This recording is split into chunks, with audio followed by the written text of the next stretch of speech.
Good morning. This is the recording for Chapter 2, Sociology Notes. So we'll begin with culture. And as you can see, in the class, we identified some of the things that we believed were part of culture. Those include somebody's lifestyle, morals, their achievements, way of life, social group they might be in, traditions, beliefs, higher education, nationality. So these are all what we believe when we first look at the term culture, what that means.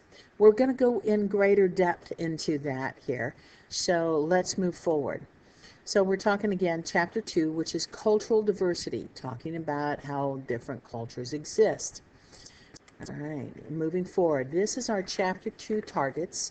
We define the meaning of the term culture and explain how the material culture and non-material culture differ. We're going to identify and describe the basic components of culture, and then examine the features of culture that can be divided according to their complexity. So let's move forward. Start off with facts. Humans are not controlled by natural instincts. This means that you do have choices, just like what we've been talking about with the R factor. The event, the response is your choice. And that is how you actually can determine the outcome. So this connects. It connects to this R factor. The other fact that we're talking about are humans adapt to change within their environment. The methods used to deal with the environment form the foundations of culture. So how we respond, how we deal with the things around us in our environment really says a lot about who we are as a people, as a culture. So a simple but excellent definition of culture is this. It's a shared way of life or social heritage. It is something that is more than just living within an area, but it's a shared way, a shared way of life, and that we communicate with each other, we work with each other, we are involved with each other, and that we share this heritage over time. Having lived in Preble County, you tend to understand what are the things that are unique about Preble County, and that's all part of a culture. Moving on. Many people use the term culture and society interchangeably. They are different. Sociologists distinguish between them, and we'll look at how they do. So, to begin with, we're going to look at culture, and pause.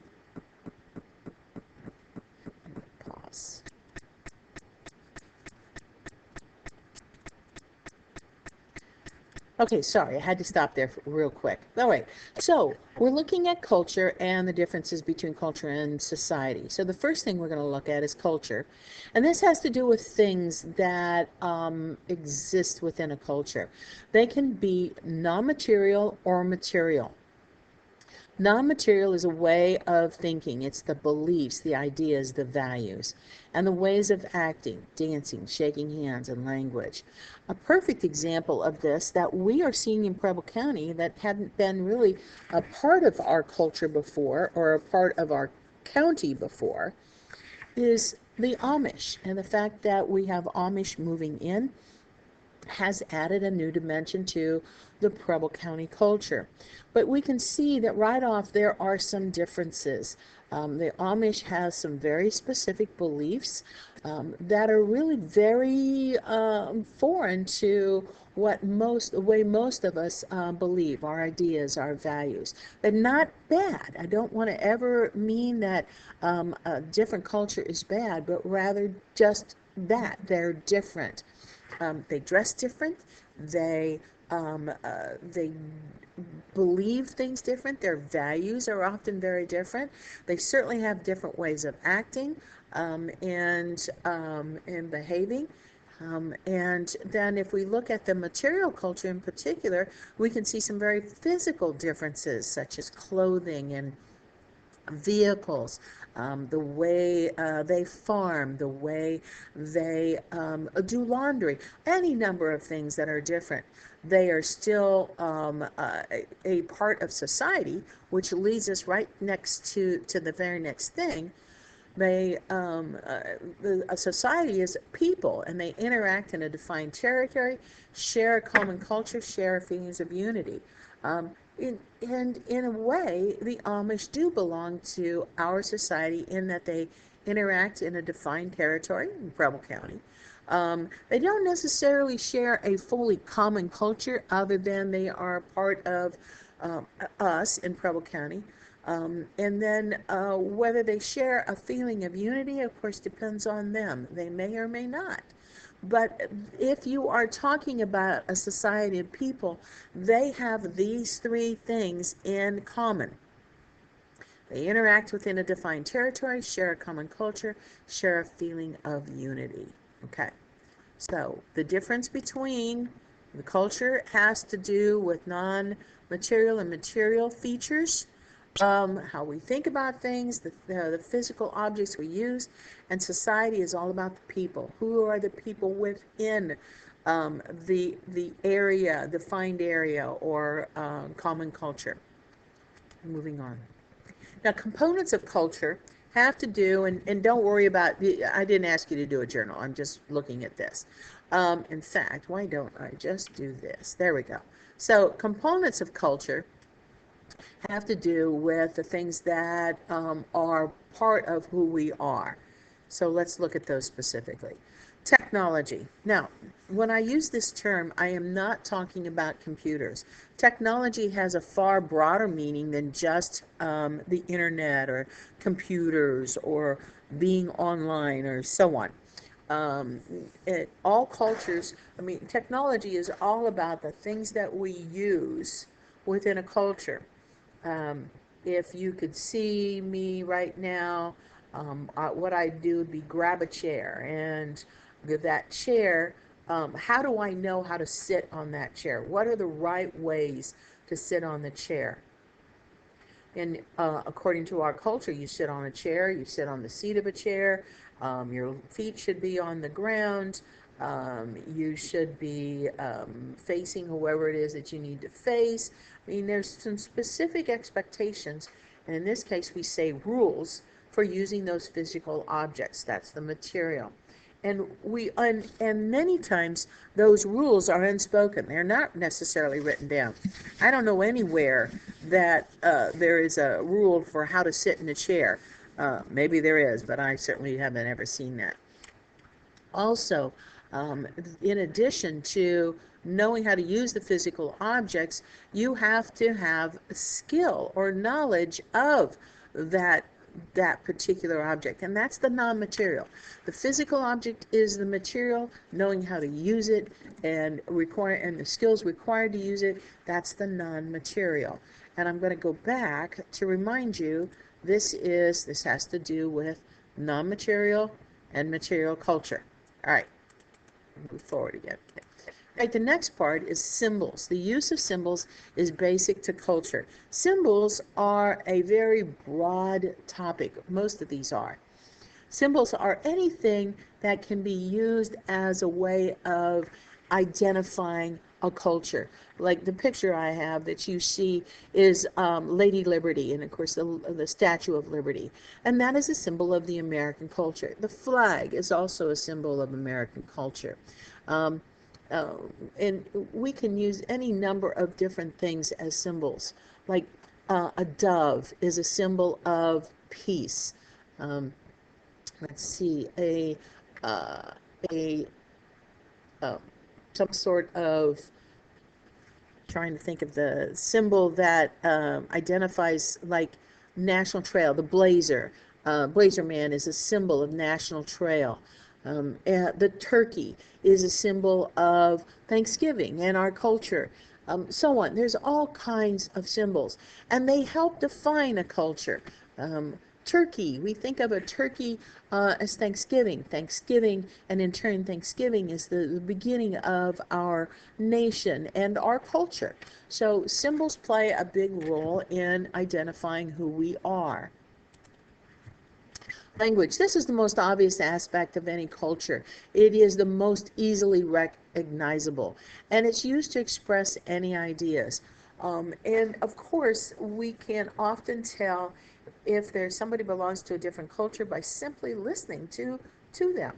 And it might be that they could even speak English, yet their accent, their choice of words can often identify them as whether they belong to a particular culture or not. So it's used to express any ideas, thoughts and ideas. That also identifies a culture. Some things are not necessarily accepted in one culture, but the being able to express the ideas does show what culture you might be a part of. Now we're getting into values. Values are shared beliefs of right or wrong, good or bad, acceptable or unacceptable behavior. This is often at the heart of a culture. It's what is the acceptable way of doing things. It doesn't necessarily mean everybody does everything correct, but there is an attitude of values. The American culture has an attitude of values. I mean, to use a rather graphic idea, our culture would find child sacrifice as completely unacceptable, wrong, bad. Most cultures would. But, I mean, that is just a really vivid example of what is not acceptable. There are all kinds of shared beliefs of right or wrong and what is good about a culture or what is acceptable about a culture. Values determine the character of the people within a culture.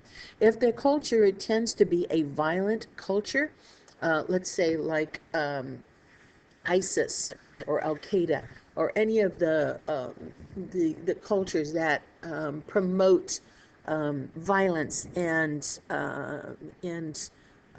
death. They're seen as the character of the people, maybe are not necessarily positive. Of course, we see our culture, the culture of the United States, as being a positive culture. We hope, I mean, we don't always achieve it, but the hope is that people are at least treated with some respect, hopefully a lot of respect, that the lives of people are valuable, and so on. And that's the value and the character of the people. Now, the last one we're going to talk about is norms. And this is, again, values and norms are kind of a vague, but most people have an understanding of what we're talking about. Norms are the shared rules of conduct that tell people how to act in certain situations. Okay, if you are picked up by the police, the expectation is that you aren't ready to fight them. It's an expectation of conduct. Now, I'm not saying that's what you do. I'm just saying it's just the idea, the expectations. If you're expected to go to school until you graduate, that's how you're supposed to act. You come to school, you do what you're supposed to do. As part of norms, then, the expectation of behavior is based on society's values and beliefs. In our society, in the United States, we want our children educated. So we expect kids to go to school. We expect them, and we expect everybody to agree to that. Now, the last one, though, is an important part of this, too. Norms are an expectation for behavior, not necessarily actual behavior. Obviously, we know, and I'll use school as a perfect example. Obviously, we know that a lot of people do not want to be in school, and in fact, do not try to get out of going to school, get in trouble for not necessarily going to school. But that is the general attitude of a culture, of our culture, is that school is important and kids should be there. All right, so let's move on. Within norms, there are the idea of folkways and mores. Please understand, this is not mores. It's called mores. It's French. All right, so let's look at folkways. This is a routine for casual interaction, common customs for everyday life. Failure to abide usually results in a reprimand or minor punishment. I love to use the example of eating peas on a plate. So Is it a good idea to eat peas with a knife? No, they're not. It's not a good idea. Can you do it? Sure, why not? But and I can just hear, like my own mom, if I tried to do that, she would be after me. She'd be reprimanding. That is not how we do things. You shouldn't be doing things like that. You need to eat peas with a spoon or a fork. And but the reprimand is minor. It's not going to cause me any severe, long-lasting problems. I hope. Now, with mores, this is a little bit different. These mores have great significance. And in fact, if you do not follow these, then you begin to threaten society.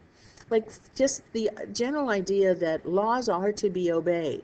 If they are not obeyed by most people, then there is a threat to society. Society is then could be heading towards chaos. And so it's not a good idea. And so as a result, if you break or don't follow these mores, there's significant punishment involved.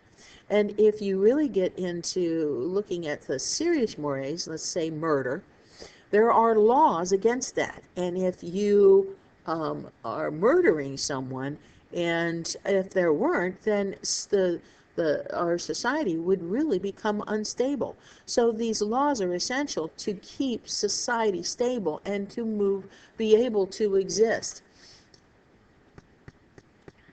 Okay. So we're watching the movie and the terminal. So right now, what my expectations should be of you is this. You will be watching the movie and looking to see all the many traditional American norms that are displayed in the movie. In fact, all of the components are displayed in the movie in some way or another.